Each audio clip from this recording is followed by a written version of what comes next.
Olá, amigos do YouTube. Para quem não me conhece, eu sou o Dalmo, faço parte deste canal e quero agradecer através desse vídeo aos inscritos do canal, as pessoas que estão apoiando esse canal, as pessoas que estão ajudando esse canal a crescer, e venho também através desse vídeo fazer um desabafo, porque esses canais que são intitulados canais de sucesso, canais que têm muitos inscritos, canais que têm uma relevância, e eles pedem para a gente se inscrever no canal deles, pedem para que as pessoas estejam compartilhando os vídeos, né? Acionando a campainha, e a gente entra como um canal pequeno, entra nesses canais e gostamos dos vídeos.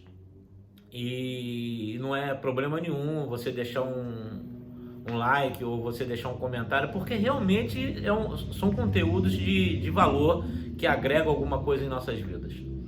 Mas o que eu fico um pouco chateado, porque a gente também que tem um canal pequeno, a gente tem a intenção de crescer, a gente tem a intenção de ser um canal também que tem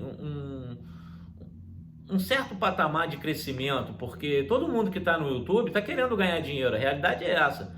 Todo mundo que está no YouTube não está fazendo vídeo e perdendo tempo e uma coisa e outra, todo mundo, eu estou generalizando aí, vamos botar aí 80%, é um comércio.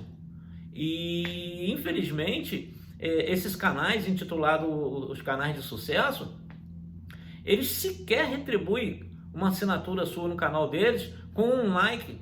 Eles sequer retribuem com um comentário abaixo no teu vídeo para ajudar o teu canal a crescer. Como se o canal pequeno, que ajuda eles a crescerem, fosse um canal que não tem também um objetivo de crescer. Então, irmãos, eu deixo esse desabafo, é uma coisa minha, um pensamento meu. Eu acho que deveria ter uma união, né? Eu acho que se você se inscreveu no canal do cara, se você ajudou o canal do cara a crescer, pô, não custa nada para ele também, como eles dizem pra gente, né? Que um like não custa nada, um comentário não custa nada, que é a relevância pro canal, ajuda o canal a crescer, que o YouTube tem que ver isso para, né, recomendar o teu vídeo. O canal pequeno também quer isso. Então, irmãos, vamos pensar um pouquinho no canalzinho pequeno que está começando agora, vamos nos inscrever no canal deles, né? No caso, no meu, de todos que estão começando agora, que querem crescer no YouTube. Deixa aí o meu pensamento. Obrigado a todos.